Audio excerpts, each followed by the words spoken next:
Hey there, this is Radiance and welcome to my channel. So, story time, lesson time. I experienced something recently that challenged. It challenged the part of me that has done work on myself, the part of me that has used therapy as a healing modality. It challenged things I've read. It just challenged my being. And so I wanted to share that with you, but also share, what it taught me.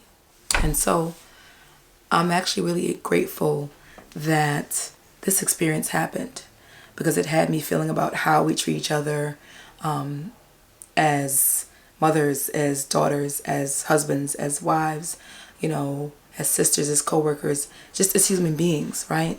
And how we interact with each other and treat each other on a day-to-day basis.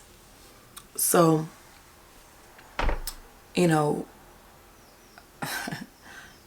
before I left for my travels, I actually had an interaction with someone that I've worked with. And this interaction was mean and harsh, and I was highly disappointed. And I was shocked when I had the experience. And I will say that it did physically make me feel like, ooh, like I really wanted to react.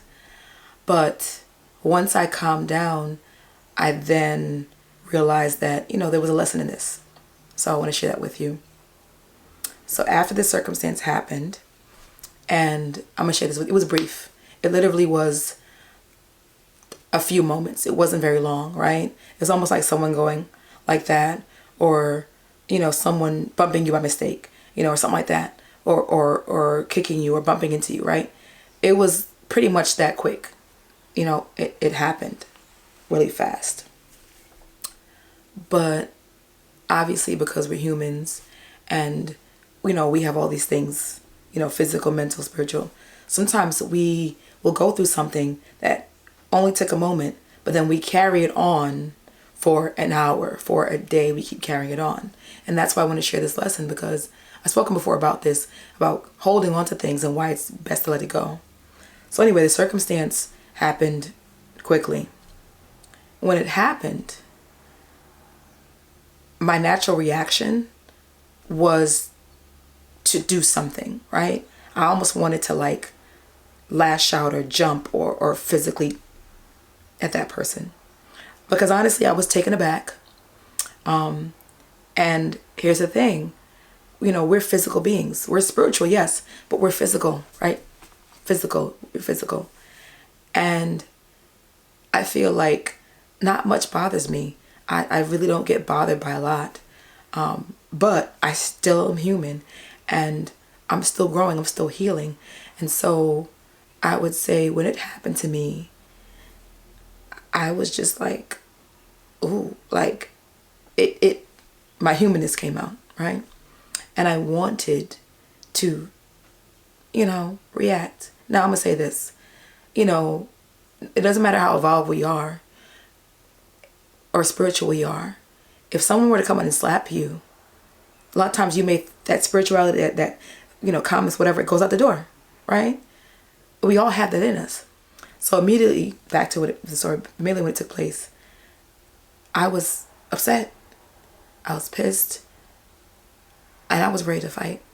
Honestly, I was ready to fight, either physically, but mostly with my words. Because I know me, I can say things without even cursing, and I know I could cut someone. But I took a step back, and I feel like my spirit stopped me and said, wait a minute. It's impossible for you to be offended. It's impossible for you to be hurt. It's impossible for you to be offended. And the reason is because God is in you. Love is in you. One would say, what are you talking about? And I don't know if you've heard the saying, but it's like, who can offend God? And if I believe that I am a part of God, that God is in me, then really can I be offended, right? So Anyway, what I realized in that moment, and this is the lesson I want you to get, what I realized is that when people lash out, when people do mean things, when they say things, when they hurt you, whether it's the word or they talk about you behind your back or even to your face, or do all that, that when that happens, no matter what the level or the degree of events, what I want you to realize is that anytime someone does something, they're operating from a place of fear. They're operating from a place of fear. There's only two emotions in this world, and those two emotions are fear and love. Fear and love, right? I want you to remember that. Fear and love. You know, people like to say in the spiritual realm, there's God and the enemy. And in the spiritual sense, there's, positive energy, negative energy. And so whatever is filling a space at one time, nothing else can fill that space. So, for example, if it's light in the room, there's no way that it can be really halfway of this and halfway of that. It's one or the other. So it's the same thing with our emotions. You're either operating from a place of love or you're operating from a place of fear. And so fear, to me, is a big emotion, right? Both of those are, fear and love are big emotions. And so, underneath fear, there's doubt, insecurity, jealousy, frustration, but all that builds up to fear, right? All those things are, someone snaps, someone makes a joke, they react a certain way, they're judgmental. All those are the part of fear. It's just fear. It all comes back to fear. And so the opposite of that is love. There's happiness, there's joy, there's peace, there's laughter. That is love. But when you're operating from love or operating from fear, it's all encompassing. So it's not possible to have a little bit of each. So when someone snaps at you, all that is, and what it comes down to, and what I realized about this situation that I went through recently, I realized at any given point is that when someone brings that energy to me, is that it's a call for love. It's a call for love. It's either love or a call for love. It's either love or a call for love. And I got that from studying A Course in Miracles, by the way. And so what I realized is after I went through the circumstance and I had that physical, energetic response that I wanted to, right? Because I didn't react physically, but I felt it in my physical being, right? I wanted to curse this person out and I wanted to, I had these things in my head, but, thank God, thank the universe that I did not do that, right? I was able to control my emotions.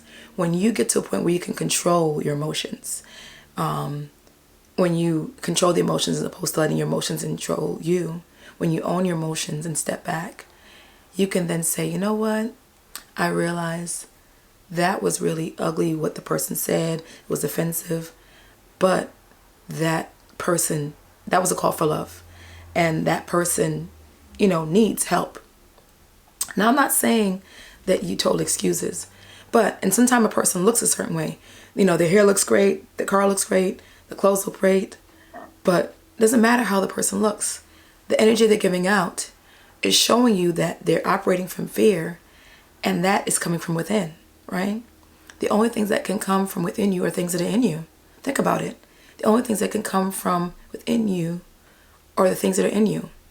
Think about a lime. If you squeeze the lime, what's going to come out of it? A lime. Why? Because there's lime juice in a lime. You can't squeeze a lime and, expect orange juice.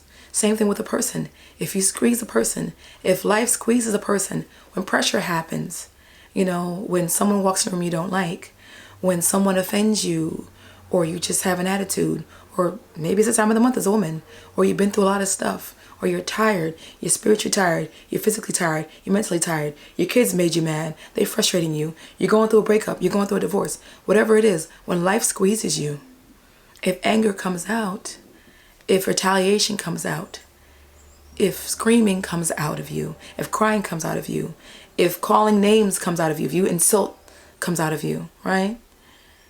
If any of that comes out of you, it's because that's what's in you, right? That is what is in you. That's what's inside that person, right? So when people show that to you, a person with spiritual maturity and spiritual discipline, like I'm working towards, and I practice, right? And I'm still in practice. I haven't arrived, but I do strive towards it every day. And so I feel everyone should strive towards that, by the way. But when someone comes at you with that and they spew out fear, aka insult, it's up to you and how you react. And my thought was, it's a call for love. The reaction isn't you then react with your fear and your anger and your frustration and your past and your problems and your stuff, you know, because it's your time of the month and you're going through stuff and your kids are driving you crazy or any of that, right? It's not time for that. What's happening is you're then just reflecting what they've given to you. And then it becomes a reciprocation of fear. And a lot of people don't realize that. You know, they did that, I'm gonna do that. They got me, I'm gonna get them. I'm gonna get them before they come back. I'm gonna do this. They talk about me, I'm gonna talk about them. And it trickles, and it's a cycle, and it keeps going. And it doesn't solve anything, right? You know, and I'm gonna do this, or my partner did this, and I'm gonna be mad, and I'm not gonna and the thing is, we hold on to these things that really aren't important in the grand scheme of life. That completely shift. That completely, what's what I'm looking for? I was going to say took away, but it doesn't take away love, because you can't do that. What it is it's the same as the sun, right? So what happens is the sun is out. The sun is out right now, right? I can see the sun. The sunlight is you know, illuminating my face. But what happens when there's a storm? The clouds come, right? Does the sun still out? Does the sun still exist? It done. It does. I mean, it done. The sun still exists. It's still there. You just can't see it during the storm because the clouds are coming, right? And so, same thing with love. Love is always there. But when we get into our emotions, we get into our, you know, things that cloud us, it's a cloud. It's a cloud of arrogance, a cloud of emotion, a cloud of anger. It will cover up the love, the potential for love that is around you, right? And so I realized that I really immediately then started to really send some energy and pray for this person. So that's one thing that I want to share with you, right? Yes, acknowledge the flesh. I'm not saying I'm past that. Acknowledge the flesh. Do that. But, you know, go forth, and the first thing you want, I would say do is step back, and as you're maturing, especially in the spiritual sense, you can then pray for and send energy to that person. So, I hope this has helped. I'm going to continue on further in this discussion, but I just wanted to start and share that with you. If this has been helpful to you, please give it a thumbs up, like it, share it. Also subscribe to the channel for more content like this and to keep up with the next part of this conversation, because I'm going to continue with this. And then click the link in my bio. Join my free VIP group. Come on over where I share more, you know, stories like this, more insight, more lessons, more love, more life. And, you know, we then continue to inspire and encourage you and remind you of the greatness and the love that is in you and that you are. Okay? So thank you for joining me. Until the next time, I'll see you in the next video, another part of this series. And thank you so much for joining me. I appreciate you. And until I see you again, be well, be great, be light.